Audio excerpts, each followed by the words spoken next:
All right. I'm doing pretty good. I'm doing pretty good. I want to give it like another minute before we start. Good morning, Magdalene. Good morning, Ipu. Good morning, Melanie. Give it maybe another minute. Let a few more kiddos jump in here before we start our warm-up.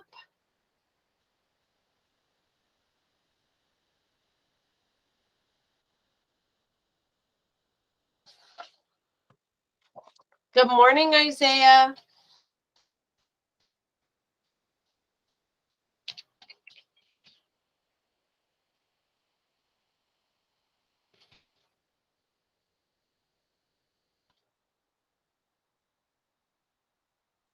Good morning, Analia. All right, so I guess we got enough of you guys in here. Good morning, Isaiah. Let's get started. So, do you guys know what our current national debt is? Does anybody have any idea? Like just a guess.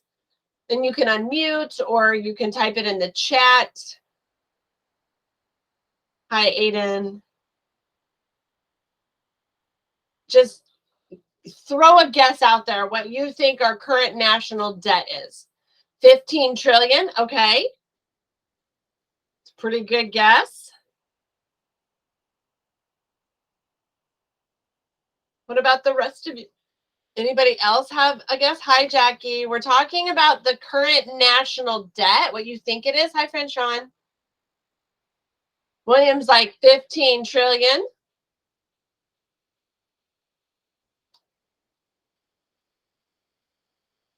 Anybody else have any idea what you think it might possibly be? I mean, you're close, William, but you're a little low, right? Can anybody guess how we got to this point? Where you think we are in the trillions? Hi, Kaylani. Anybody? Heidi or Jackie? Nobody has a guess? You're much closer, Aiden. Keep going. We're definitely more than 23 trillion. Crazy though, isn't it? And almost kind of scary.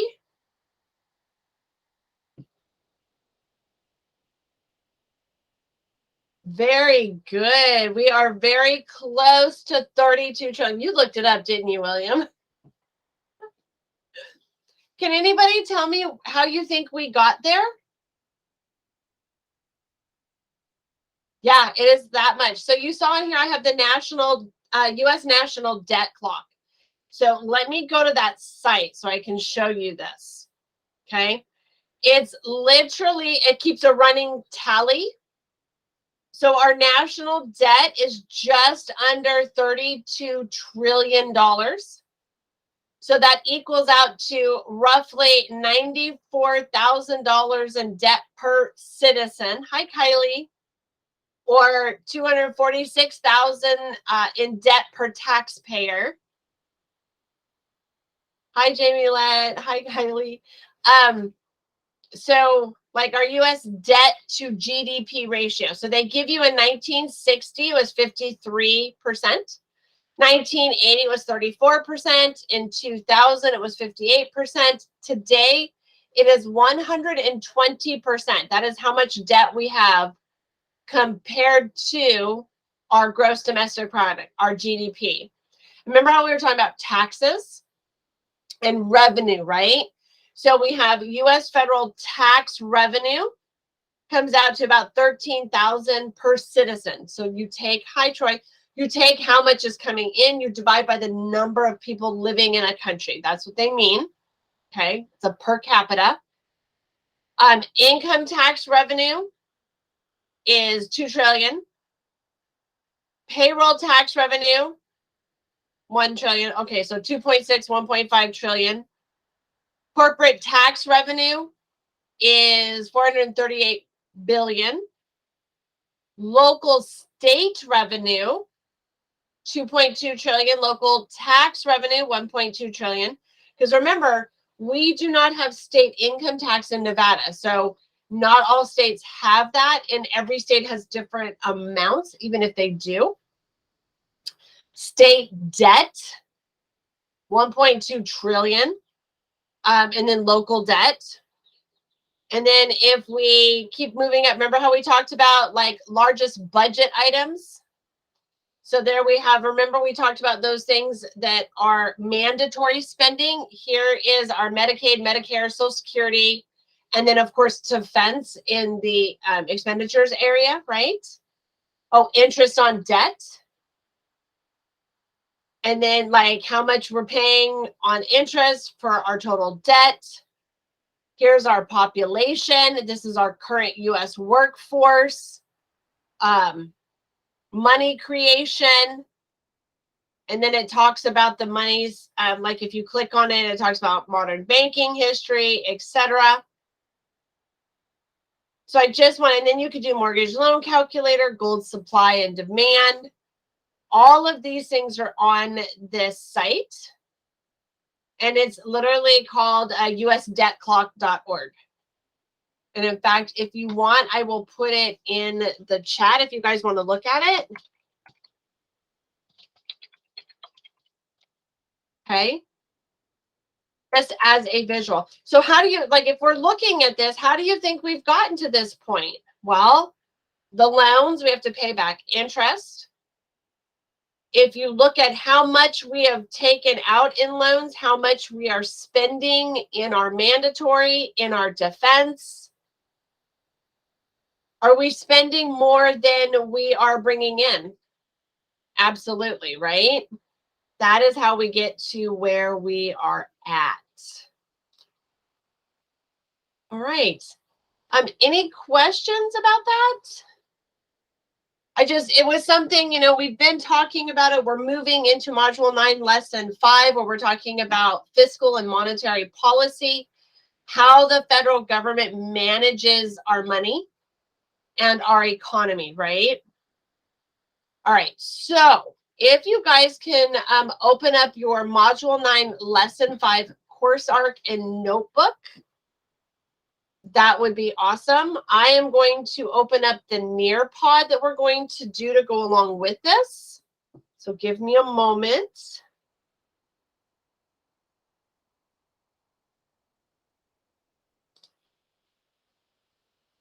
Okay.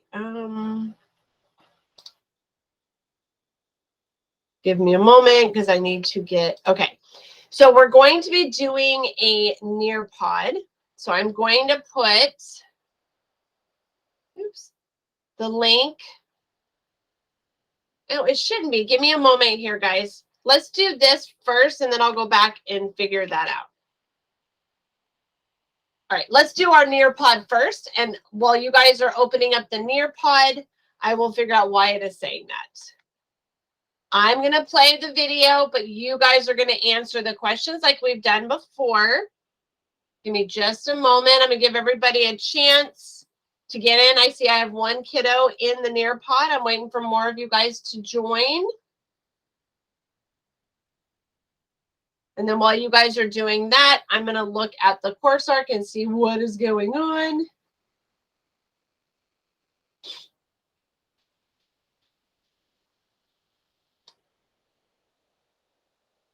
All right, I see 4 people are in the Nearpod. And since I need 18 of you in there, can you guys hop in for me?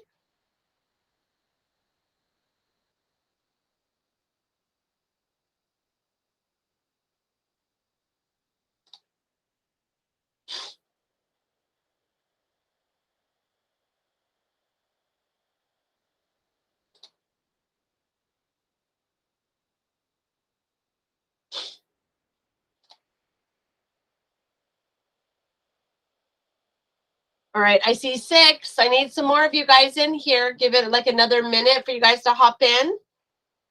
And then we will start the Nearpod.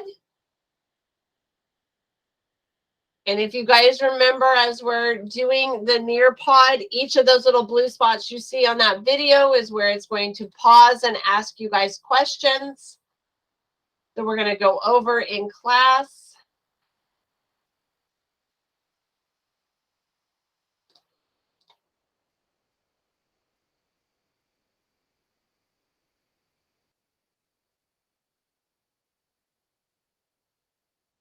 Okay, Aiden, refresh your page and it should be better. I think I got it fixed.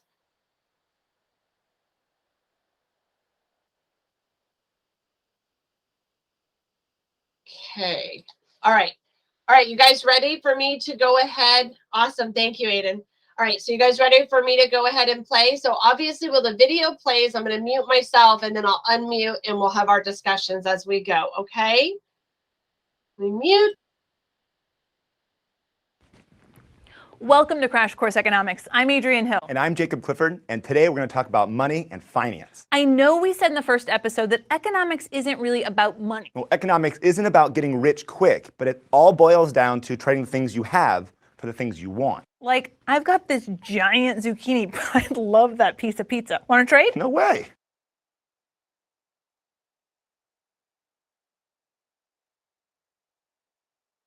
All right, kiddos. So what is the purpose of money? They kind of just went over. What is this whole purpose of us having money? I need you guys to type that in on your side, please.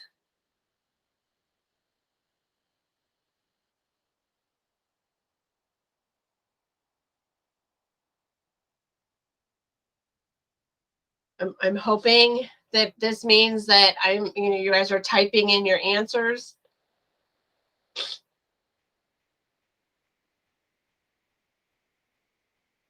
Think about it, like, why would you use money? Purchase things that you like or you want. That's a great answer, William.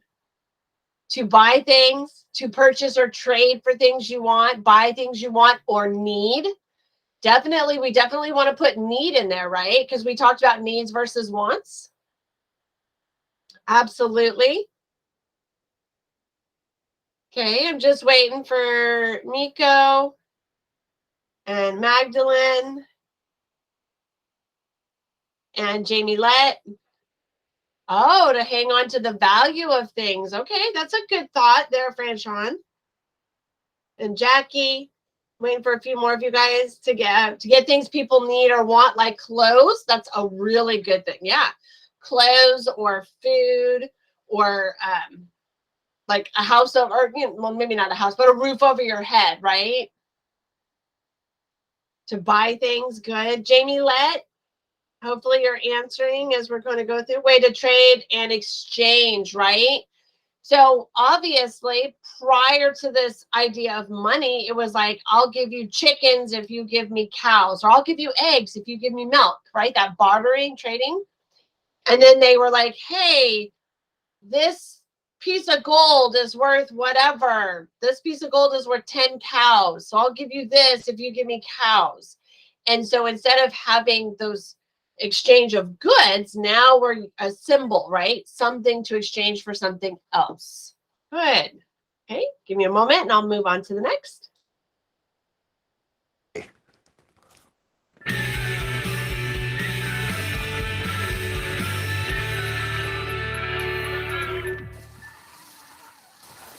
Imagine you live in a world without money, and you're a dentist that wants to go buy a car. First, you need to find a bunch of auto workers who need dental work. And if these workers don't want dental services and prefer being paid in something else like flat screen TVs, then you have to find TV manufacturers that have toothaches. Try posting that on Craigslist. This is called a barter system, and it takes a lot of time and energy. Of course, many people still barter for stuff, but for most transactions, we use money, which is a way more efficient way to do business. The people who really need dental care will pay you with money, which you can now use to buy a car. Economists point out that money serves three main purposes. First, it acts as a medium of exchange. It's generally accepted for payment for goods and services. Now, that medium of exchange means we're not stuck in the barter system. Next, money can be used as a store of value. The reason why a dentist doesn't usually accept fruit or baked goods is because you can't save those things up to go buy things like cars. Plus, bananas go bad pretty quickly in a safe deposit box. Money also serves as a unit of account. We don't measure the value of cars in bananas, muffins, or root canals. Instead, we use money because it's a standardized metric that allows us to measure the relative value of things. All right, so the question is, money is a blank, meaning it can be traded for a good or a service. So is it A, type of debt, B, storage method, C, fundamental right, D, medium of exchange? So we're going by what he talked about. Which one of these is the right answer?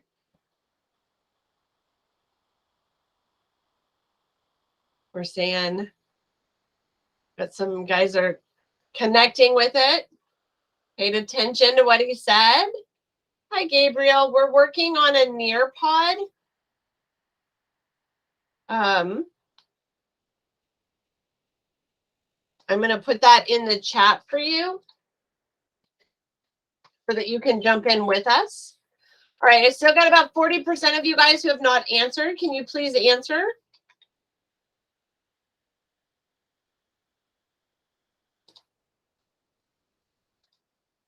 Got a few more answers. Still got about 30% who haven't answered yet. 20%. Okay, one more person needs to answer, please. I'm not sure who hasn't answered yet. But as you can tell, right, it's a medium of exchange. Kind of like when I said, pretend like this eraser is a piece of gold. And you make that decision that this is going to, whatever it is going to be worth whatever you make that choice. And now you're going to use that in exchange instead of eggs for milk. Okay. Let's move on to the next part. Most people assume that money is just cash and coins issued and endorsed by a government. Coins have been used for thousands of years, and they're a great example of money. But technically, money is anything that's used as a medium of exchange. For example, cigarettes were used as money in prisons until smoking bans were put in place. Nowadays, prisoners use postage stamps and even small pouches of mackerel as currency. Animals like cattle and sheep, also sacks of grain, all these have been used as money. Some societies even used feathers or shells. The indigenous people on Yap Island in the Pacific Ocean used money called rye stones. These were large donut-shaped discs made out of limestone. The largest ones are around 10 feet wide and weigh 4 tons. The point is, what economists consider money is anything that's accepted as a medium of exchange, and that's changed a lot over time. Today, cash and coins are often used as money since they're easy to carry around, physically durable, and hard to counterfeit. But a lot of money today doesn't end up in anyone's pocket or wallet, or duffel bags, or even wheelbarrows. It moves around electronically. Increasingly, people get paid in the form of checks or direct deposits into their bank. A lot of our money isn't physical, it's digital. It exists on some bank's computer. And as long as that computer is secure and the zombie apocalypse doesn't permanently knock out the power and your nation's monetary system is functioning as it should, those electronic dollars do all the things they're supposed to do. Okay, with which of the following statements would the host most likely disagree? Anything can be used as money if it's accepted as a medium of exchange. Digital money is too risky and will lose popularity soon. Cash and coins are still a viable form of money. Prisons have a unique and organized money system.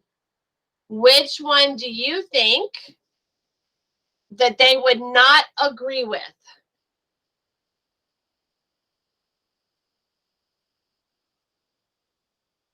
See, some of you guys are paying attention to what's going on the screen. That's good. So out of all of those, which do you think the host of the video would be like, no, I don't agree to that?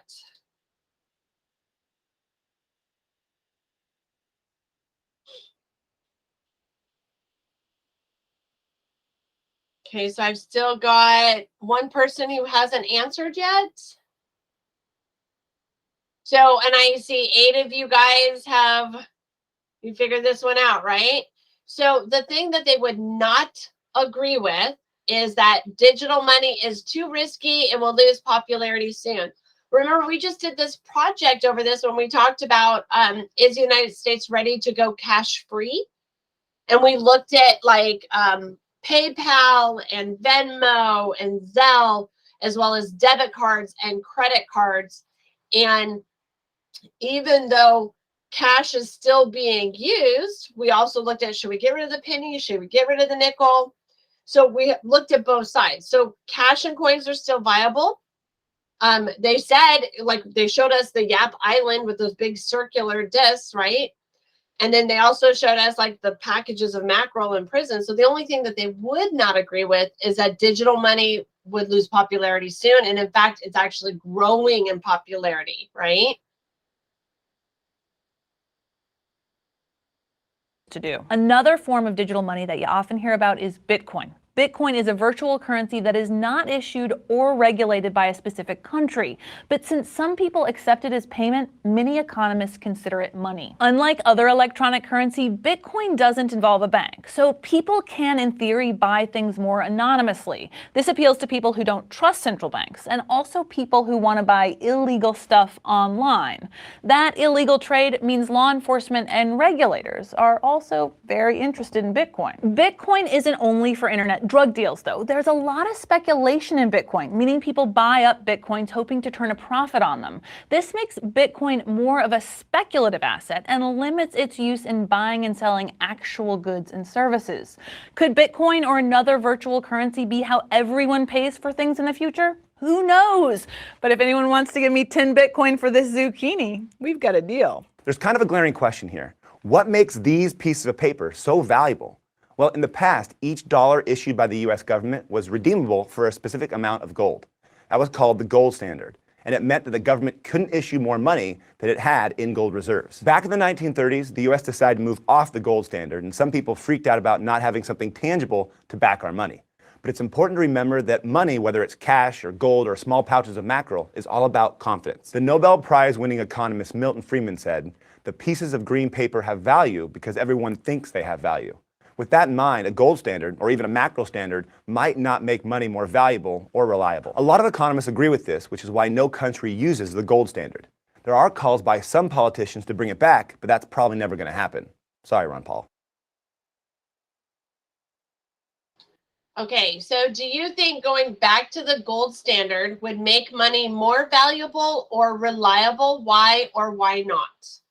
So this is where you put your thinking caps on. What do you think? Should, like, if we were to go back and go, hey, every piece of paper that we have in our hand is backed by, you know, a piece of gold, however many ounces or whatever, do you think that would make money more valuable or more reliable? What do you guys think? I know it's going to take you guys a moment to type in your answers.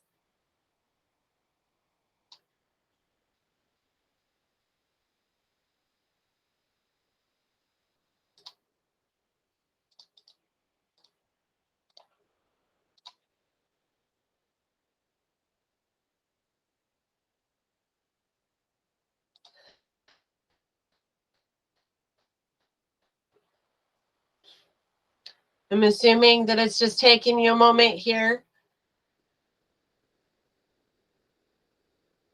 Okay, so we got one.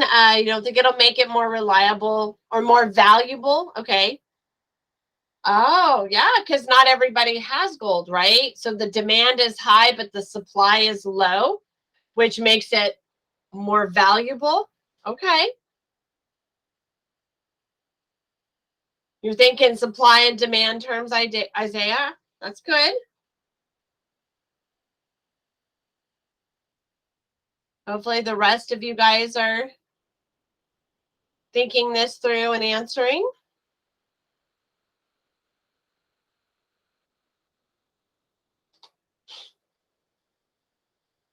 Okay. The price of gold is too high. Well, yeah, the price of gold is extremely, really, really high, right? So now what, is that reliable? Because we know gold fluctuates. So hopefully what you guys, as you guys are answering this question, what you were getting from that is a lot of things are based on what we find value in. Okay. So right now, everybody likes gold. The cost of gold is really high because not as many people have it. What if everybody suddenly decided, I don't know, we all went to the gold standard and then everybody was like, nope, gold's not even worth anything. Would that like not make everybody's money plummet? if people just suddenly decided gold wasn't the thing that they wanted or it wasn't as valuable. Does that make sense? Waiting for a few more of you guys. I need some more answers in here, guys. I only see 2 people that have answered. I need a few more answers, please.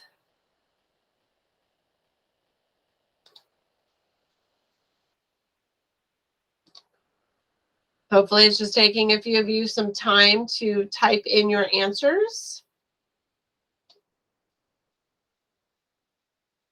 All right, well, you guys need to finish typing this in because I'm going to be pulling from this, okay? But I do want to continue on, okay? So let me mute.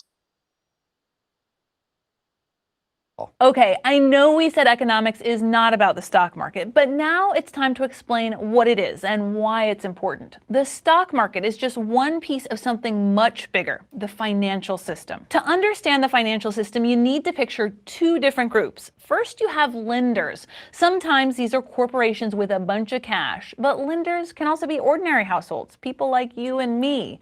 Us regular folks are going to need money in the future to retire or send our kids to college or go on a vacation to Yap Island. So we need a way to turn the money we have now into more money in the future. The second group is borrowers. There are several different kinds of borrowers. First, you have other households who want to borrow money to buy stuff like a car or a house. You also have businesses that have a great idea for a new product, but they have a problem. They need money to make the product, and they'll have money when the finished products are sold. But for now, they need to borrow money to invest in capital, things like machinery, tools, and factories.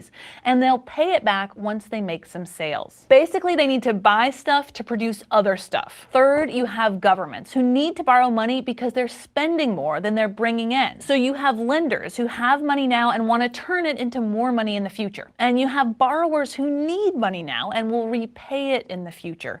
The financial system is a network of institutions, markets, and contracts that brings these 2 groups together. Lenders put money into the financial system, which loans it out to borrowers. These borrowers pay back those loans with interest, which makes it worth the lender's time.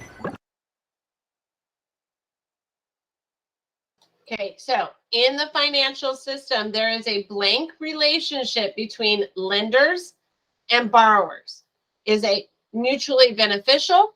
Is it non-existent? Is it completely unregulated? Or is it diminishing? Which one of those is the correct answer? Let me move this down just a little bit. So what is the relationship between lenders and borrowers?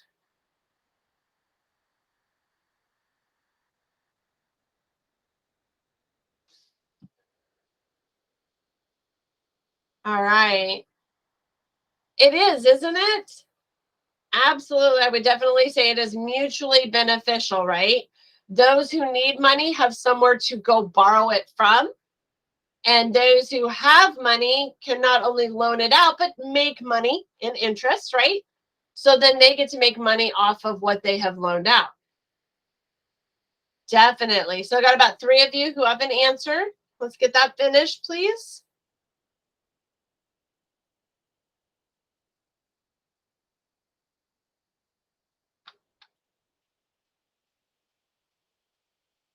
I don't know who has not answered yet, but can you guys please answer?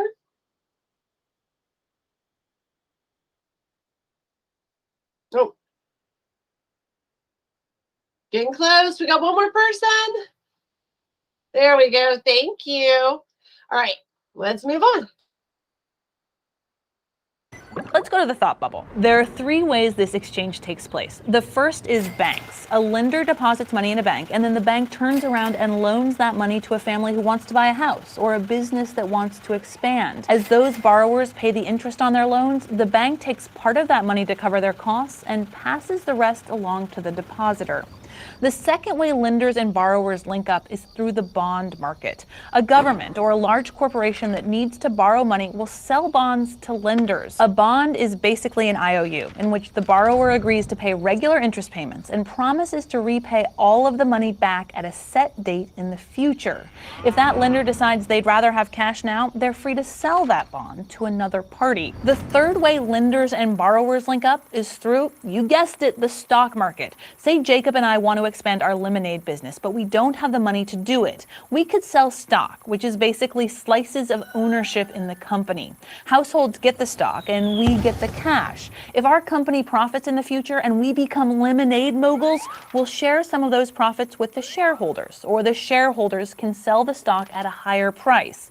Either way, they make money if the company's profitable. Banks thought bubble. So banks and bonds have something in common. They're dealing in something called debt. If you get a loan from a bank, or if you're a government that sells a bond, the amount you must repay is set. In almost all cases, you're obligated to pay back the amount you borrowed with a set amount of interest. Stocks, on the other hand, are known as equity. If a company enjoys high profits, shareholders get more money. If a company goes bankrupt, shareholders may get nothing. In the news, you'll hear about changes in the Dow Jones Industrial Average, but fluctuations in stock markets are not reliable indicators of how the economy is doing. Often changes in the stock market are reactions to real or just perceived changes in economic fundamentals like consumer confidence, the unemployment rate, and GDP growth. All right, so what is the difference between debt and equity? So, I mean, the first thing you need to think about is, what is debt? Debt would be things that you owe, right? So you take out a loan for a car. You still have to pay back that loan, right? That would be your debt. The equity on that would then be your car, right? That's that item that is going to be worth something. Debt, how much you owe. Equity, what is the thing that is worth it in regards to that, okay? And I know this one's a little bit harder answer, and only in the interest of time, we're going to go ahead and move on to the next part, okay? Growth. Bonds and stocks also have something in common. They're traded on markets for financial instruments. Bonds are debt instruments and stocks are equity instruments, but they're both pieces of paper that are traded on markets with many buyers and sellers. Banks, on the other hand, are financial institutions. With the help of the FDIC, they safeguard our money while making loans to individual households and businesses. So why do we even need this complicated financial system? Why don't households take their savings and lend them out directly? Well, if you want to loan out your life savings to your neighbor so he can launch his artisanal smartphone business, go for it. But that's a pretty risky bet, so you're more likely to use the financial system. Financial markets with instruments like stocks and bonds allow borrowers to crowdsource the money they need to borrow. They raise their capital from lots of investors and spread the risk around. Banks do the same thing. They accumulate small deposits from thousands of people and use that to make loans. It's like Kickstarter, except better, because you get money as opposed to an earnest thank you email. And from the lender's point of view, a financial system allows you to spread your savings over dozens or hundreds of different loans.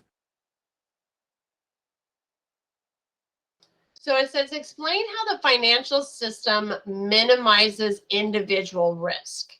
So if you're looking at stocks and bonds, what they were just talking about, does each individual person carry the full amount of risk? They don't, do they?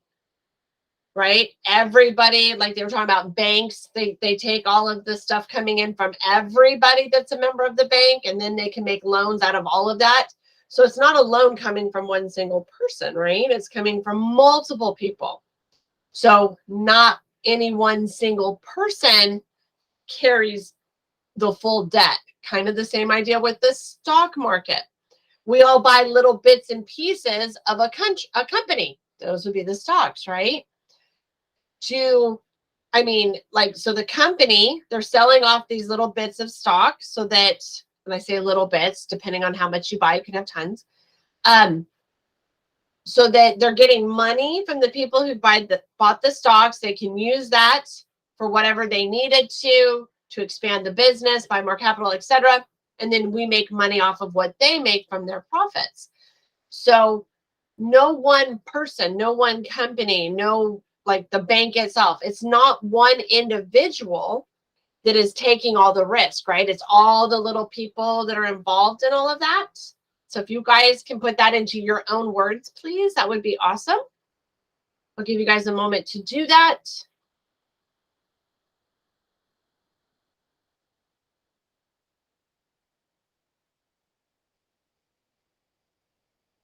Hopefully you guys are typing because I don't see any participation.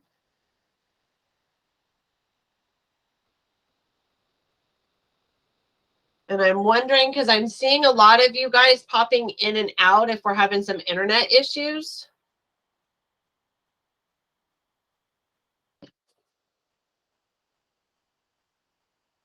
I'm not sure if that's why we're having like a delay on this. Well, I'll come back to this. Hopefully you guys are still typing.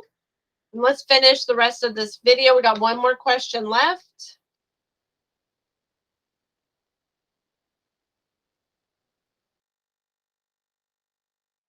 Okay, I just saw like the perfect, by pooling risks and holding capital reserves, and you minimize the risk by diversifying investment, pooling risks, screening and monitoring borrowers, and holding capital reserves. Perfect answers, guys. Good.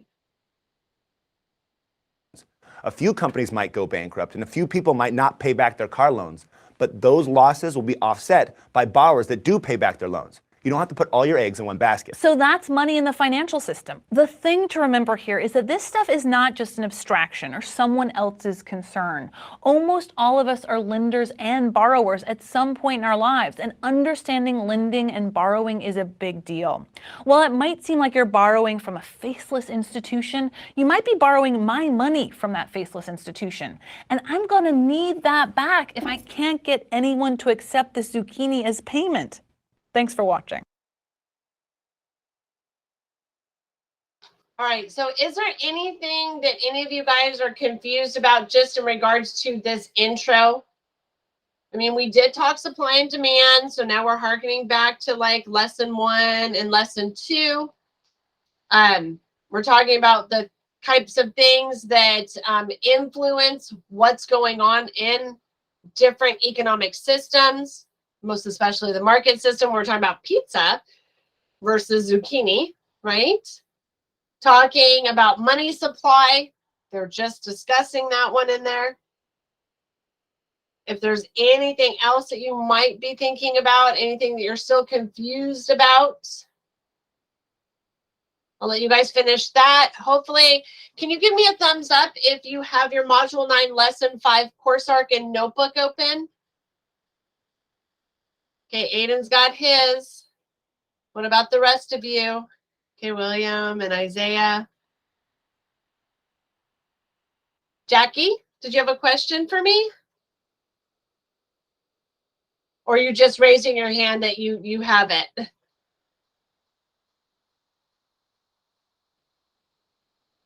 Oh, okay. Just checking. Just checking. All right. So the objectives for Module 9, Lesson 5 are going to describe how the federal budget is created, analyze the impact of expansionary and contractionary fiscal policy on the economy, and identify the limits of fiscal policy. Guys, these are the same standards that we've been using for the last few lessons, right? Talking about means of production, supply and demand, talking about government policies and how that impacts economic issues and outcomes, and then looking at the effectiveness of these policies, okay? So hopefully you guys all have your notebook open. So we know we're a free market economy, right? We're definitely all about free market economic system. We do know that the government, however, collects and spends hundreds of billions of dollars every year. It also makes an effort to manipulate the money supply in order to achieve growth, stability, and full employment.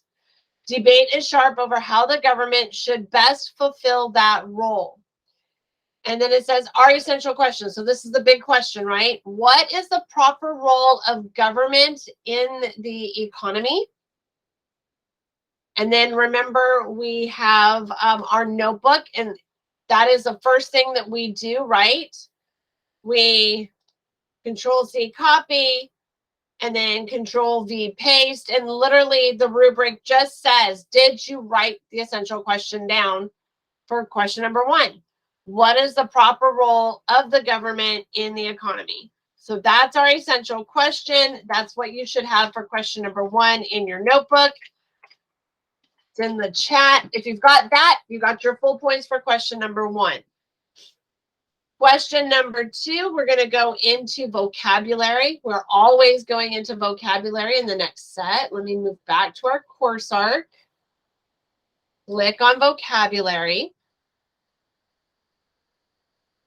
All right, so fiscal policy. Fiscal policy is the use of government spending and revenue collection to influence the economy. The fiscal year is a 12-month period used for budgeting purposes. Usually the fiscal year is not a calendar year. It runs the end of October all the way through, October to October. The federal budget, we've talked about this a lot, right? The written document estimating the federal government's revenue and authorizing its spending for the coming year. Expansionary policy. It's a fiscal policy used to encourage economic growth, often through increased spending or tax cuts. We generally see this when we're in a recession, when the economy has slowed down and people don't, like, the unemployment rate is high, people just don't have, they're not spending any money. That's when the government goes into an expansionary policy. Contractionary policy, fiscal policy used to reduce economic growth, often through decreased spending or higher taxes. This is what happens when we are in an inflationary period, what we are in right now. Too much money is out in the economy, and they've got to slow our economy down. Okay, so we've done all of those, right? So let's look at our vocabulary words. Fiscal policy used to reduce economic growth through decreased spending or higher taxes. Which one is that one, guys? Can you tell me? Which one are they trying to reduce government spending?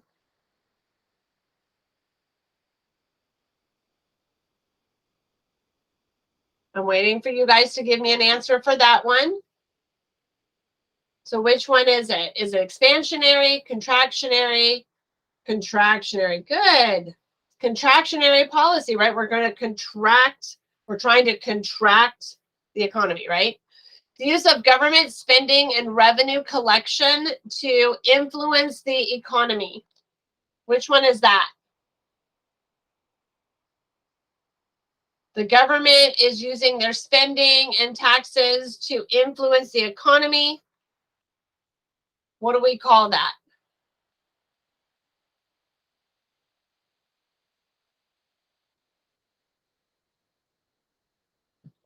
Anybody? Fiscal policy. Good. Okay, fiscal policy used to encourage economic growth, increasing our spending, maybe cutting taxes. So now we're trying to encourage growth, making the economy grow. Which one would that one be? Expansionary, right? Good. Good. All right, what do we call that 12-month period used for budgeting purposes?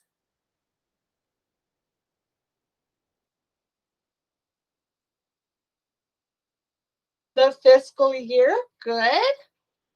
And then finally, we know the federal budget is a written document estimating how much the government's going to bring in revenue and then how much they're allowed to spend in the coming year. Does everybody have this done? Hopefully. All right. So our vocabulary. So the words that we had in there are fiscal policy, expansionary policy, federal budget, contractionary policy, and fiscal year. And so this is the word, this is the definition, slightly different than what we've done before. Now it's just asking you for the word and the definition on this particular notebook. And this is coming directly off of the course arc. I'm going to add this to the chat to help a few of you guys out. As you can tell, what did I do? I did what we always do, right? I just used exactly what I got out of the course arc and then just typed it in. And if you remember, it says we have to have 5 words with the definitions to get full marks on the rubric. And there's 5 words and their definitions. So this would get us the full marks on the rubric.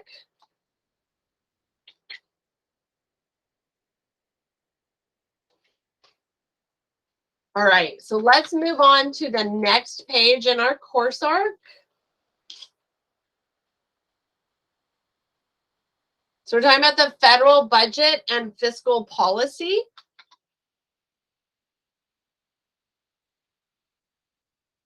And so the next question in our notebook, it says, read this section, fiscal policy, explain how you think fiscal policy works to expand or to slow economic growth, achieve employment, and maintain price stability. So they first start off talking about, does your family have a household budget? Or have you ever tried to budget your own money? When you're trying to budget, you have to look at how much money you have coming in and how much money, you need to spend. Like, what kind of bills do you have? Well, you can only go with however much you have coming in versus what's going out, right? And that's like on a family budget or an individual budget. And it takes a lot of time and mental effort. Now imagine if your expenses, instead of a few $1,000s, were 3.5 trillion every single year. And then imagine if every single person in the house had to agree on every single item in the budget. And then you had to send it to somebody else to get approval. That is what it's like with the federal government in regards to budgeting and spending our tax money, okay? Unlike a family, the federal government is not just interested in making income meet expenses. They're also using its taxing and spending policies to either speed up or slow down economic growth. So the first question is fiscal policy. So this section right here, federal government takes in and spends huge amounts of money. In fact, it spends on average $10 billion every day. A lot of flow of cash into and out of the economy definitely has a large impact on the supply and the demand in our economy. The government's taxing and spending policies are shaped both by budgetary needs and fiscal policy. Fiscal policy is the use of government spending and revenue collection to influence the economy. It is a tool used to expand or slow down economic growth, achieve full employment, maintains price stability. Federal government makes key fiscal policy decisions, how much to spend, how much to tax, every year when it creates its federal budget. When you click on the link for federal, the fiscal policy right there, it takes you to this site. It gives you the definition. It also talks about like what kinds of things would bring about, them slowing or encouraging growth. Things like demand for goods and services, rates of employment. Are we in an inflationary year or are we in a recessionary year? During a recession, government may lower tax rates or increase spending to encourage demand and spur economic activity. On the other hand, during inflation, they may raise rates or cut spending to cool down the economy. We saw that when we watched the video when we talked about the Fed and the points that they charge banks to borrow money from them. And then those get translated into interest rates for us. Fiscal policy is often contrasted with monetary policy, which is enacted by central bankers and not government officials. So understanding fiscal policy, it's based on ideas from John Keynes. They talk about governments can stabilize business cycles and regulate economic output rather than let markets kind of adjust themselves. We talked about expansionary, lower tax rates, increased spending versus contractionary, cut rates or cut spending, right? So let's come to our notebook. And on our rubric for this particular question, oops, wrong one. I meant to go, let me go back to this. Let me find our rubric really quick. So I can just make sure. Few kiddos have told me, I think I have some newer kiddos who were not quite seeing the rubric notebook, how they work together. So in our rubric, we've already done question 1. We've already done our vocab. Question number 3, 1 full paragraph in order to get full marks. So I have in here, the federal government is not just interested in making income meet expenses. They may also use its taxing and spending policies to speed up economic growth or even slow it down. Because the federal government takes in and spends an average of about $10 billion a day, it has a large impact on the supply and demand, thus affecting the economy. When the government increases spending, it increases economic activity. When they decrease spending, it decreases economic activity. Increasing economic activity also helps to increase employment as well. So I answered all of those questions. I have a full paragraph. Remember, you got to have at least 5 sentences to have your full paragraph. And there we go. I wanted to get through question number 4 today, but it looks like we're not going to. We'll do questions 4 through 9 tomorrow in class. And I think that is where we are at today.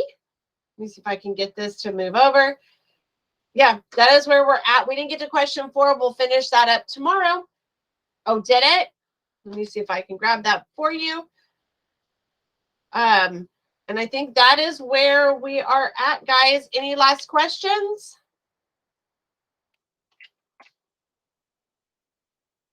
All right, everybody, we're done for the day. Have a good lunch, and I will see you tomorrow morning. Bye, everybody.